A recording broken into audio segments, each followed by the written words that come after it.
Well then, it's time to take a look at the only animated Star Wars movie.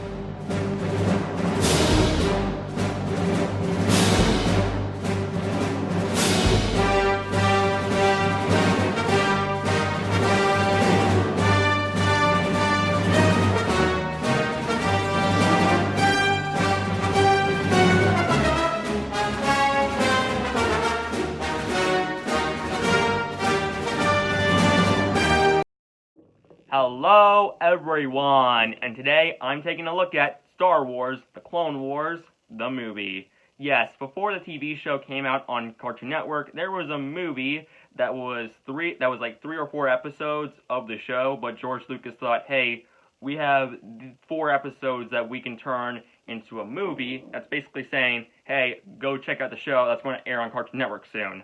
So, yeah. And before we take a look at the amazing TV show, we had to look at this movie to see if it still holds up or not.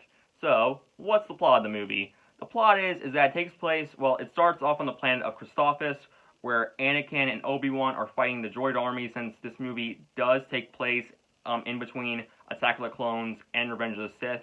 And after the Battle of Christophsis, Anakin finds out that he has been given a new Padawan by the name of Ahsoka Tano, and during this time, Jabba the Hutt's son is kidnapped, and he's saying to the Republic, "Hey, if you find my son, I will join you in this war. I will give you supplies. If you just find my son." So it's up to Anakin and Ahsoka to find Jabba the Hutt's son, bring him to Jabba, so that way Jabba could be an ally to the Republic. During this time, though, we have the droid army, which is led by Count Dooku and Asajj Ventress, who are trying to stop this from happening. And yeah, so in terms of what I liked in the movie, first, I will say the action scenes are pretty good. Like the Battle of Christophsis is really good to watch. Um, the action scenes really are the best parts about this movie. They are entertaining to watch, and yeah. Also, I fully will admit, it is cool to see Christopher Lee and Samuel L. Jackson back as they're reprising their roles as Count Dooku and Mace Windu. Though the problem is Mace Windu, there was no point for Samuel L. Jackson to come back, seeing how he only has like 8 lines in the movie, and all he does is just sit around and talk. And yeah. Also, I'll fully admit it is cool that they did take inspiration from the 2003 show for the designs of the characters like Obi-Wan and Anakin, which I thought was kind of cool. And there are some entertaining moments here and there, like they do introduce this character known as Captain Rex, who in the show and in the Clone Wars cartoon and Rebels, they do delve deeper into Rex, and he's a really good character in both those shows. Here, he's just fine for what he is, but he is a clone trooper that we actually get to know a lot of time. And also, I do like how they show that Anakin and Obi-Wan are more of generals in this war, and this is also shown in the TV show. But like in the movies, you never get the sense that they're generals. I mean, with Obi-Wan, yes, but that's only for his story in Revenge of the Sith, where he goes after Grievous. So yeah. And I also do like how they show more of the Hutt family. They even introduced the main villain of the movie named Zero, and he's spelled with a Ziro. But for some reason, they claim he's Jabba's uncle. But when I was younger, I always felt like, wait, is he Jabba's nephew? Like, I'm not even joking. But yeah, that's mostly where my positives come out. First off, let's get into some of the negatives.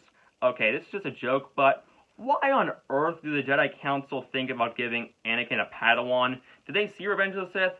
Do they know what's going to happen when Anakin's around future younglings? I mean, let's play the clip, shall we?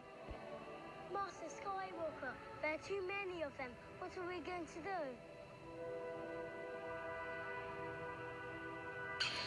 So, yeah, not a good move on the Jedi Council's part for that, but still. And let's talk about one of the major problems with this movie, Ahsoka Tano. Now, in the show and Rebels, she is really good. There's like this one outstanding scene with Ahsoka in Rebels, which I'll talk about when I review Rebels later this month.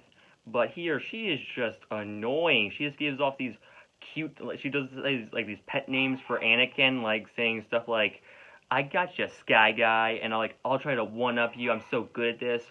and she is just annoying in this movie. I'm not even joking. In the show, she does get better a lot in the shows, but in this movie, she is just unbearable. And also the animation. Look, if this was a made-for-TV movie, then that's perfectly fine. But this is a movie that was supposed to be released in theaters. Now, I know it wasn't originally going to be in theaters, but still, there are a lot of moments where it feels like a PS2 game, and there are some moments where the animation is good, like during the battle scenes. But man, when they do like these close-ups on the characters, sometimes it just looks distracting a lot of the time, and yeah, it's just kind of unpleasant to look at a lot of the time. And also, another problem with this movie is that the story for an animated Star Wars movie that is going to be released in theaters, the plot is so not deserving of being in theaters. Like if it was on, like I said, on a TV movie, then perfectly fine. But for a movie that's going into theaters, why does this need to focus on Jabba the Hutt's son? Like I do understand that they're trying to like explore more of the Hutts, but not in an animated movie that's released for theaters, guys. I'm not even joking. And imagine what happened if you were a little kid going to see this movie in the big screen. You're like, oh, I wonder what it's going to be about. And you're like, Jabba the Hutt's son? Why did I care about Jabba's kid? I mean, he's going to be a bad guy in Return of the Jedi anyway. And yeah. Overall, this is not very good, especially when you compare it to the animated TV show. And yeah, overall, this is probably the weakest Star Wars movie that was released in theaters. It's not as bad as the holiday special, but this movie is just kind of eh. As such, I'm gonna give Star Wars: The Clone Wars the movie a 5 out of 10. It's just mediocre.